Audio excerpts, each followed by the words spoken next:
Warning! The cards you're about to see are previews and are in no way indicative of the final version. All cards are still subject to change. Hello and welcome back to another BattleCON Trials of Indine's character preview, featuring Burgundy, the caller out of space.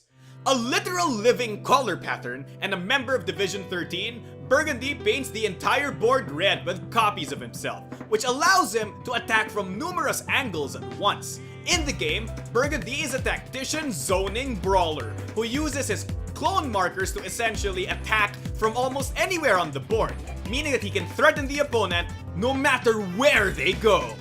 Burgundy's unique ability, Color Burn, is at the center of his entire game plan. This unique ability allows Burgundy to calculate the range of his attack from a paint marker space instead. This means that he can have literally full board range provided that he set up the board correctly. However, the big weakness to this is that Burgundy must attack this way.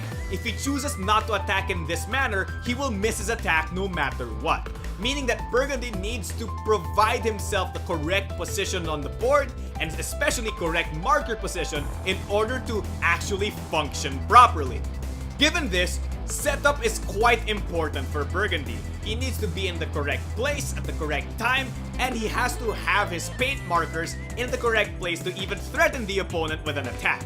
Because again, it'll only work if he attacks from a paint marker. This means that he needs to set the board correctly, and Scarlet does exactly that.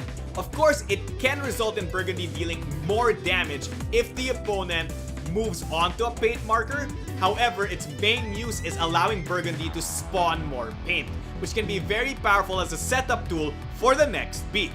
Once set up, Burgundy can now bank on his more powerful styles to deal huge amounts of damage to the opponent. These styles are Stained and Scroll. Given the correct positioning, both of these can result in huge chunks of damage, and most of the time will result in the opponent losing around 1/4 their health. Again though, both of these require ample setup to work properly, so remember to set up to make them work. Burgundy's at his strongest when the entire board's painted red. However, that's not always going to be the case, and if you don't have a lot of paint markers on the board, you're gonna be considerably weak. Seeing as Burgundy's unique ability actually lets him generate paint marker turn after turn after turn, sometimes just waiting it out and positioning yourself properly might be the best way to go.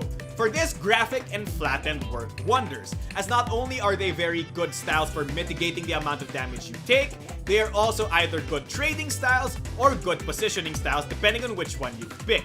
Both of these are great ways for delaying the game, however, and allow you to essentially populate the board with more paint, though it might take a little bit more time than Scarlet.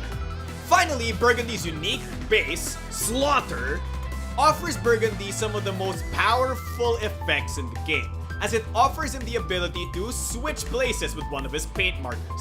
Now this might not seem like much, but the effect that allows him to calculate his range from a paint marker is before activating as well, meaning that he gets to pick which one goes first. And if Burgundy switches with a paint marker before removing that paint marker to attack you, he can essentially not only dodge you, but extend his hit confirm as well. This is a very powerful unique base, considering that it also allows Burgundy to set up for the next beat by letting him place a paint marker almost anywhere on the board.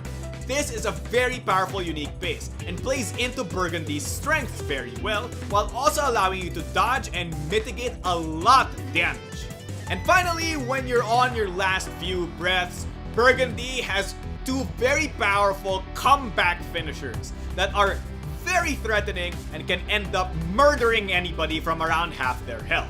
Emperor's New Clothes, as well as the Flying Circus, are very powerful overdrive finishers. The Emperor's New Clothes finisher is quite powerful because it allows Burgundy to literally just smack someone really hard if they're standing on a paint marker, making it so that almost every single one of Burgundy's paint markers are now dangerous places to be. On the other hand, Burgundy's Flying Circus is a perfect storm kind of finisher, because if Burgundy set up the board correctly, the opponent will die from around half health. This is quite powerful, especially if Burgundy literally makes a flying circus, moving the opponent around the board and having all of his paint clones attack him in a way that's like bouncing the opponent from one place to another. It's very interesting and very fun, but more than that, it's quite powerful. In my personal opinion, Burgundy's weird. He's essentially what you would think is a ranger and a zoner, but all of his cards say that he's a brawler. He is a brawler with no hit confirm, but his unique ability is hit confirm.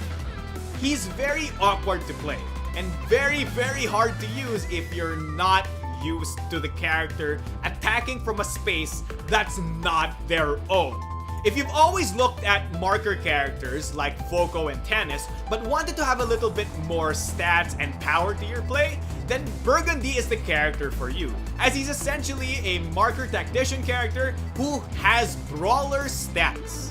And that pretty much does it for this BattleCON Trials of Indine's character preview, featuring Burgundy, the caller out of space. If you guys like this character, his design, his aesthetic, or his gameplay, you may want to check out the description box below for the link to the Level 99 game store, as well as the Kickstarter for this game. Even though the Kickstarter is over, you can of course still get the game by Slack backing through the store or the Kickstarter page. Of course, if you don't want to do that, you can simply click this annotation. Burgundy is weird, but very fun and interesting, not only aesthetically speaking, but gameplay and mechanics wise as well. So if you guys want to play him, I really recommend clicking those links. Without much else to say, thanks for watching, and good night!